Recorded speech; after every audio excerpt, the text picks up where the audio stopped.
أعوذ بالله من الشيطان الرجيم بسم الله الرحمن الرحيم رب اشرح لي صدري ويسر لي أمري واحلل عقدة من لساني يفقه قولي. Assalamu alaikum wa rahmatullahi wa barakatuh, mes sœurs et frères en islam. Donc, comme sœur Laura Tour vous a dit, mon nom c'est Mariama Baldé et j'aimerais présenter comment sur le deuil que j'ai vécu, le décès de mon papa et comment est-ce que je l'ai surmonté. Donc, en introduction, je vais juste vous dire de quoi je vais parler. Donc, je vais un peu vous parler de qui était mon papa. Je vais vous parler de son décès et aussi je parlerai du pouvoir des doigts. Donc, je vais vous raconter deux des souhaits de mon papa qui ont été acceptés à la fin de sa vie et aussi expliquer c'est quoi le deuil et comment j'ai vécu cela et les choses que nous pouvons faire qui peuvent profiter aux défunts. Donc, je vais un peu vous parler de mon papa. Alhamdulillahi Rabbil Alamin, c'était un homme pieux et qui a vécu toute sa vie selon la sunna de notre prophète Mohammed sallallahu alayhi wa sallam. Donc, très jeune, ses enfants, mes frères et moi, ils voulaient vraiment qu'on apprenne la religion et il nous a amenés à Kuala Lumpur pour apprendre la religion et aussi la langue anglaise. Et il aimait beaucoup la langue anglaise. Donc, c'était un homme qui aimait sa famille proche et éloignée, qui était très généreux, toujours prêt à aider les autres et il était tout le temps là pour aider les causes islamiques quand il y avait les projets de construction des mosquées ou d'aider les musulmans dans sa communauté, partout où il a vécu. Donc, mon papa, il a vécu pendant plusieurs années en dehors de la Guinée, dans un pays non musulman. Et tout dernièrement, il voulait vraiment juste prendre sa retraite et rentrer chez lui et ne pas juste vivre paisiblement. Il avait dans notre village à Dalaba, il a commencé à construire une école coranique franco-arabe, une école franco-arabe, et aussi où les gens pouvaient mémoriser le Coran. Donc, il a commencé à construire un madrasa qu'il a appelé Dia ul Badr. Donc, son rêve, c'était de finir, vraiment prendre sa retraite, finir avec l'aventure et aller s'installer au village et s'impliquer à 100% à temps plein à son école. Donc, il a commencé à construire, il voulait que ce soit un internat où les enfants pouvaient venir, les enfants gratuitement, pouvaient venir gratuitement étudier le français, aller à l'école comme on le connaît, et puis aussi prendre des cours d'arabe et mémoriser aussi le Coran. Donc, il a commencé à construire des appartements où les enfants pouvaient vivre. Donc, même s'ils venaient de loin, ils pouvaient venir habiter là sans que leurs parents se soucient des frais ou de les nourrir ou de les habiller. Donc, ça, c'était son rêve. Il avait commencé, mais ce n'était pas terminé. C'est toujours pas terminé, mais c'est en cours de construction. Donc, le décès de mon papa, c'était le 14 janvier 2019. Donc, le 13 janvier, il était dans ce pays voisin où il a longtemps travaillé. On a parlé ici, il s'en allait à l'aéroport pour Conakry. Donc, on a parlé, il était dans la voiture, on s'est dit au revoir et je lui ai dit que je vais le rappeler une fois qu'il sera en Guinée, Inch'Allah. Il a dit d'accord et je lui ai souhaité bon voyage. Et on s'est dit au revoir. C'était le 13 janvier 2019 et subhanallah, c'était la dernière fois que j'allais entendre sa voix. Donc, le 14 janvier 2019, vers 22h30 ici, mon téléphone a sonné et je vois un numéro de la Guinée. Et on sait que quand il est 22h ici, il est très tard en Guinée. C'était, je pense, 4h du matin et je me suis dit, mon cœur palpitait avant même de décrocher mon téléphone. Et là, ma sœur m'appelle pour me dire que mon papa est décédé. Et j'étais enceinte de mon fils, j'étais enceinte de 7 mois et je me suis assise par terre. Tout ce que je voulais, En tant que musulman, on accepte quand on apprend que quelqu'un est mort parce qu'on sait que c'est la volonté de Allah, mais c'était vraiment très douloureux. C'était comme si c'est une partie de moi qui était arrachée de moi. Donc, tout ce que je voulais, c'était vraiment de le revoir, de le revoir. Si j'étais proche, si j'étais dans un pays très proche cette nuit-là, je ferais tout mon possible d'arriver en Guinée, le voir avant qu'il soit enterré. C'était vraiment mon souhait de le voir, même pas vivant, mais de le voir pour une dernière fois. Mais ce qui était impossible parce que pour aller en Guinée ici, ça prend au moins 24 heures. Et mon papa, il a toujours souhaité que quand il meurt, d'être enterré le plus tôt possible, de ne rien attendre, de n'attendre personne. Quand il décède, de l'enterrer comme la sunna le veut, le plus tôt possible. Donc, on savait que c'est ça qu'on allait faire parce que ça a été toujours son souhait. Donc, je vais vous parler du pouvoir de doigt. Donc, il y avait deux de ses souhaits, deux de ses doigts que Allah a accepté à la fin de sa vie. Comme je vous ai dit, il a travaillé pendant longtemps dans un pays non musulman. Et un de ses souhaits, c'était qu'il décède dans un pays musulman pour bénéficier du rituel islamique pour l'enterrement. Il demandait ça à chaque fois à Allah de ne pas le faire, de ne pas le reprendre dans un pays où c'est pas un pays musulman. Et il priait pour ça. Et il souhaitait aussi que quand il meurt, que la prière, c'est funéraire, je pense qu'on dit en français, le janaza, donc que ce soit un de nos grands savants en Guinée, Oustaz Mamadou Ribari, qui fasse la prière mortuaire pour lui. Donc, c'était deux de ses souhaits, je m'excuse. Et il était toujours en train de dire ça. Il voudrait que ce soit lui qui fasse cette prière et tout. Et Alhamdulillah Rabbil Alamin, il est arrivé à Conakry. Et au moment d'embarquer dans sa voiture pour rentrer chez lui, il a eu des étourdissements. Il s'est assis par terre et il s'est couché. Il est décédé là à l'instant. Donc, alhamdulillah, il est décédé en Guinée, dans un pays musulman. Et Oustaz Dr Mamadou Ribari est venu faire la prière janaza pour lui. Donc, ça m'a vraiment soulagée parce que je connaissais ses souhaits. Et donc, je me suis dit à l'intérieur, alhamdulillah, il a eu ce qu'il voulait. Et il était toujours prêt pour la mort. Donc, il n'avait aucune peur. Il le parlait ouvertement. Quand il est décédé, l'habit islamique, l'habit blanc qu'on met sur le défunt, en islam, l'habit blanc, ils sont allés le chercher dans sa chambre. Il l'avait acheté et gardé dans sa chambre. Donc, tout le monde savait qu'il avait ça là-dedans. Donc, ils sont allés chercher ça pour l'habiller. Donc, comme je vous dis, c'était vraiment...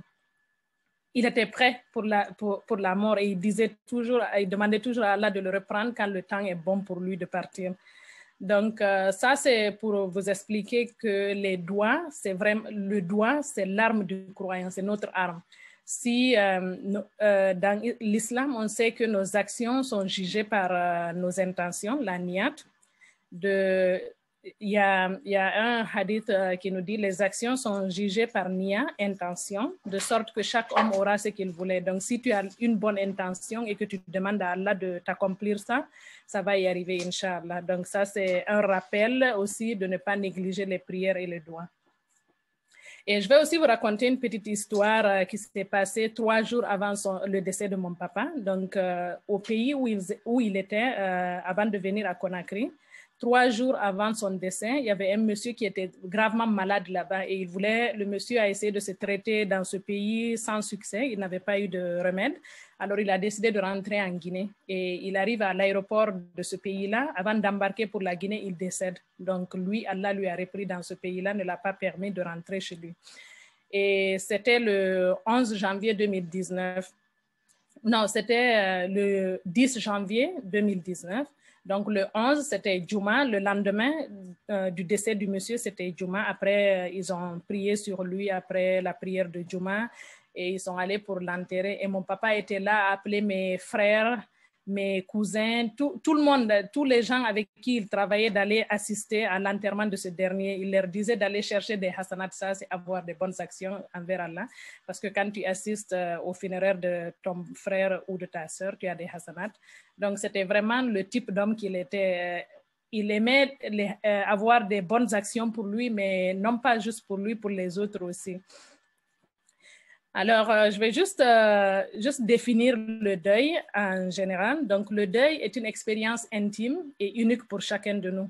Il n'existe pas de manuel sur la façon de faire face à la perte de certains, pas de bonne ou de mauvaise façon de franchir les étapes de deuil qui pourraient en découler. Donc, c'est comme je viens de le dire, c'est intime, c'est individuel. Donc, il ne faut pas se laisser dire parce qu'on sait parfois quand tu perds un être et tu es triste pendant des années et tout, les gens te disent non, ce n'est pas normal, c'est ça qui est normal, qui n'est pas normal.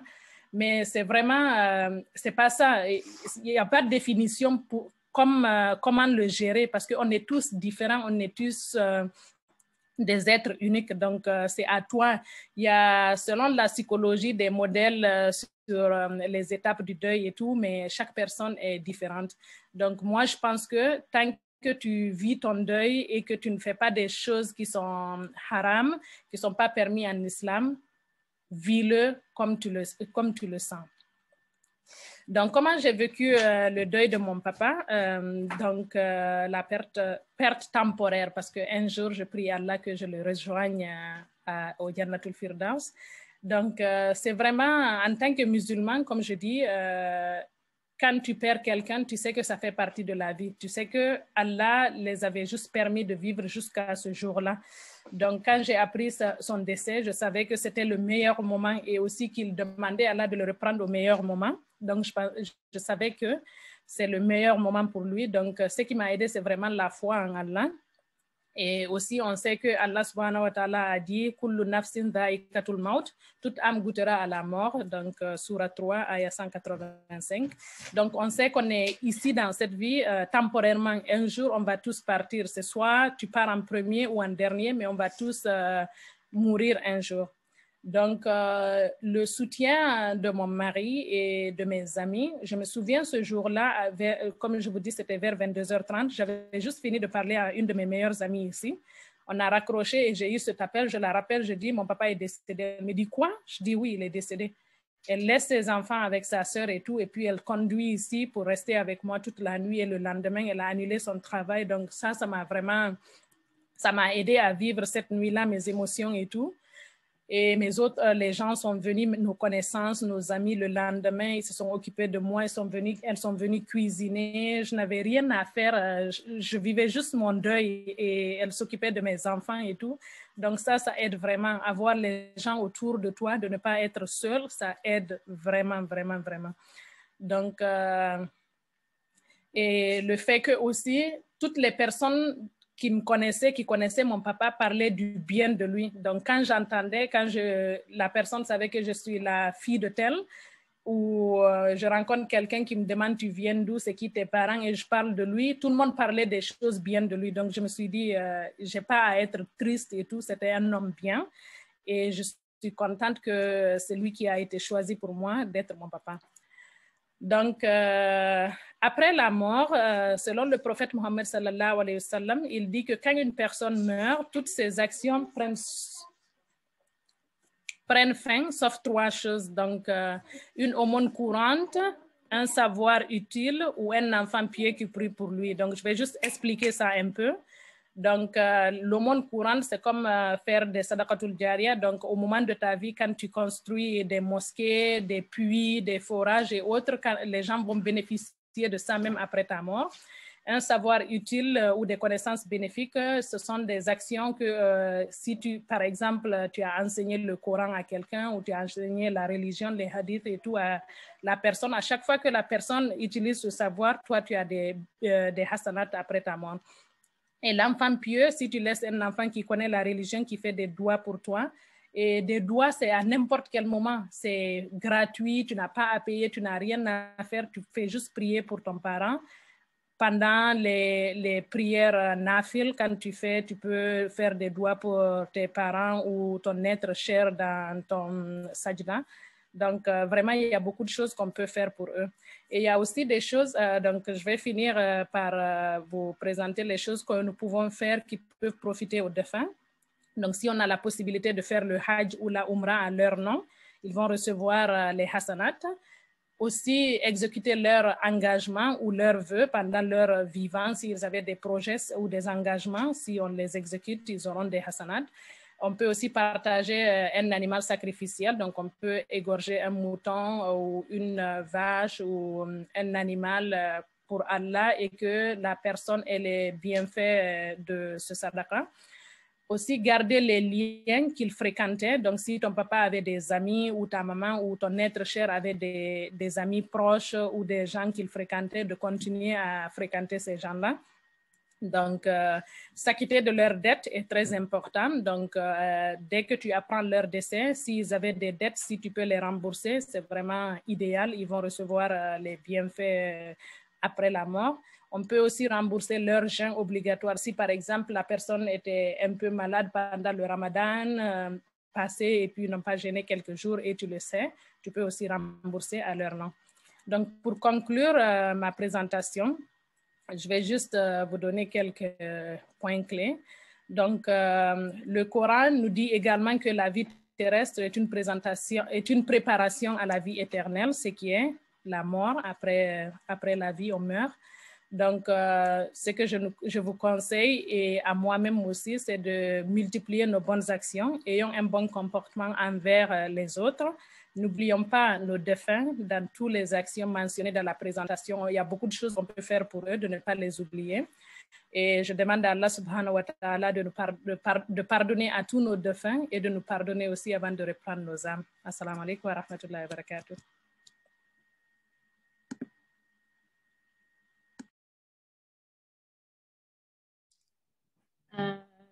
Merci beaucoup. Merci beaucoup à notre sœur Mariam qui nous a fait une belle présentation sur le deuil. Donc, il y a plein de choses qu'on a retenues, comment elle a surmonté l'expérience. Vous savez, en fait, perdre un parent, c'est au fil du temps, c'est quelque chose qui ne part pas d'un jour à 2 jours.